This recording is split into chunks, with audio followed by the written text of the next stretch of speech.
താമസിപ്പിക്കാനുള്ള സ്ഥിതിയിലായിട്ടില്ല ആ വീട്. അപ്പോൾ തെരഞ്ഞെടുപ്പിന് മുമ്പ് ജനങ്ങളെ കബളിപ്പിക്കാൻ വേണ്ടി നടത്തിയ കാപട്യമായിരുന്ന ഉദ്ഘാടനം പണി പൂർത്തിയായിട്ടില്ല. പണി പൂർത്തിയാക്കി പിറ്റേ ദിവസം താക്കോൽ കൊടുത്താൽ മതിയല്ലോ. അപ്പോൾ എത്ര ദിവസമായി ഉദ്ഘാടനം നടത്തിയിട്ട്? ഉദ്ഘാടനം നടത്തിയത് തന്നെ കാപട്യമാണ്. പണി പൂർത്തിയാകാതെ ഉദ്ഘാടനം നടത്തി തെരഞ്ഞെടുപ്പ് കാലത്ത് മുഴുവൻ അതിനെ ആഘോഷിച്ച് മുഴുവൻ ആയിരക്കണക്കിന് ബോർഡുകൾ വെച്ച് ഇപ്പോൾ ഒരാൾക്ക് പോലും അതിൻ്റെ അകത്ത് താമസിക്കാൻ പറ്റിയിട്ടില്ല. അതുപോലെ അപ്പോൾ ആരാണ് കളിപ്പിച്ചത്? ഞങ്ങളെക്കുറിച്ച് എന്താ ആക്ഷേപിച്ചത്? രാഹുൽ ഗാന്ധി കല്ലിട്ടതിൻ്റെ പിറ്റേ ദിവസം പണി തുടങ്ങിയില്ല അല്ലേ? അതല്ലേ ആക്ഷേപിച്ചത്.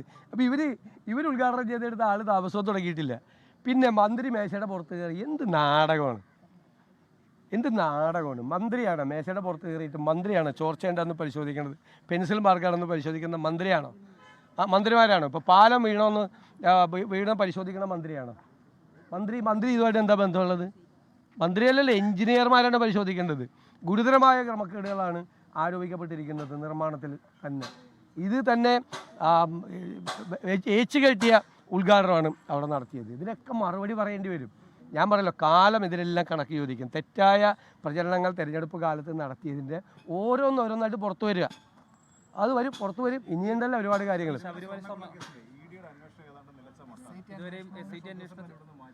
ഞാൻ നിങ്ങളോട് തിരുവനന്തപുരത്ത് വെച്ച് പറഞ്ഞ ഓർമ്മയുണ്ട്, നിയമസഭ സ്തംഭിപ്പിച്ചുകൊണ്ട് പറഞ്ഞത്, മാധ്യമങ്ങളോട് പറഞ്ഞത്, ഈ കേസ് എങ്ങും എത്താതെ അവസാനിക്കാൻ പോകുന്നു.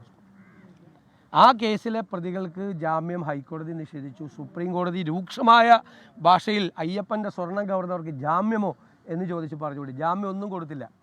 പക്ഷേ മുഖ്യമന്ത്രിയുടെ ഓഫീസ് SITയിൽ സമ്മർദ്ദം ചെലുത്തി. അവിടെ പ്രാഥമിക കുറ്റപത്രം പോലും സമർപ്പിക്കാതെ ഹൈക്കോടതിയും സുപ്രീം കോടതിയും ജാമ്യം നിഷേധിച്ച കേസിൽ സ്റ്റാറ്റ്യൂട്ടറി ജാമ്യം കുറ്റപത്രം സമർപ്പിക്കാത്തതുകൊണ്ട് കിട്ടി. എല്ലാവരും പുറത്തിറങ്ങി. ഇനി ഒരു തെളിവും ബാക്കിയുള്ളത് ഉണ്ടാവില്ല. ഒരു തെളിവുമില്ലാതെ ഈ കേസ് അവസാനിക്കും എന്ന് നിയമസഭാ മന്ദിരത്തിൻ്റെ മുമ്പിൽ വെച്ച് നിങ്ങളോട് പറഞ്ഞ ആളാണ്. അപ്പോൾ എന്നെക്കുറിച്ച് എന്താ പറഞ്ഞത്? കോടതിക്കെതിരായിട്ടാണ് ഞാൻ സംസാരിക്കുന്നത്, കോടതി വിധിക്കെതിരായിട്ടാണ് സംസാരിക്കുന്നത്. ഞാൻ പറഞ്ഞത് കേരളത്തിലെ ഒരു മലയാളിയുടെ ഉത്കണ്ഠയാണ് പ്രതിപക്ഷ നേതാവെന്ന നിലയിൽ ഞാൻ പങ്കുവച്ചത്. ഈ കേസ് എങ്ങും എത്താതെ അന്വേഷിക്കുകയാണ്. ED ഒന്നും നിങ്ങളെന്തേ പറഞ്ഞത്? പിണറായി വിജയൻ്റെ സർക്കാരും CPM ബന്ധപ്പെട്ട കേസിൽ ED എവിടെയെങ്കിലും അന്വേഷിക്കുക? ഏതെങ്കിലും കേസ് അന്വേഷിക്കുക? ഏത് കേസ് അന്വേഷിച്ചേക്കണേ? SIO അന്വേഷിക്കുമെന്ന് പറഞ്ഞിട്ട് അല്ലേ? ഒരു സീരിയസ് ഫ്രോഡ് SFI അല്ലേ? SFIO, serious fraud investigation organisation, അവരന്വേഷിക്കുമെന്ന് പറഞ്ഞാൽ ആ കേസ് അവിടെ പോയി. പിന്നെ ED ഒരു സമൻസ് അയച്ചിട്ടുണ്ടായല്ലോ മുഖ്യമന്ത്രിയുടെ മകന്, അതെവിടെ പോയി? പിന്നെയാണ് ശബരിമല. ആർക്കാ സംശയം? ഇല്ല, ED എവിടെ പോയി?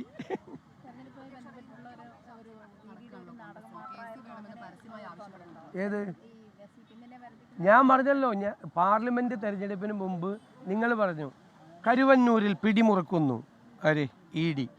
അപ്പോൾ ഞാൻ നിങ്ങളോട് പറഞ്ഞ വാക്കെന്താ? അത് ED കരുവന്നൂരിലല്ല, CPM നേതാക്കന്മാരുടെ കഴുത്തിനാണ് പിടിമുറുക്കിയത്. അതായത് മര്യാദയ്ക്ക് BJP സ്ഥാനാർത്ഥിയെ ജയിപ്പിച്ചോളാൻ പറഞ്ഞു. BJP സ്ഥാനാർത്ഥിയെ ജയിപ്പിച്ചു CPM നേതാക്കളെല്ലാം കൂടി. പിന്നെ ഒരു പ്രശ്നം ഉണ്ടായില്ലല്ലോ, പിടി അയഞ്ഞില്ലേ കരുവന്നൂർ? അതുപോലെ ഈ തെരഞ്ഞെടുപ്പ് കാലത്ത് വെറുതെ ഷോ അല്ലേ ഇതൊക്കെ? ഞങ്ങൾ അന്നേ പറഞ്ഞതല്ലേ സംഭവിച്ചുകൊണ്ടിരിക്കുന്നത്. ശബരിമല കേസിലും വയനാട് കേസിലൊക്കെ ഞങ്ങൾ പറഞ്ഞത് തന്നെ സംഭവിച്ചുകൊണ്ടിരിക്കുന്നത്. ഞങ്ങളൊരു നുണയും പറഞ്ഞിട്ടില്ല. നുണ മുഴുവൻ പറഞ്ഞ് ജനങ്ങളെ കബളിപ്പിച്ചത് CPM. അതൊന്നൊന്നായി പുറത്തു വരും. ശരിയപ്പോൾ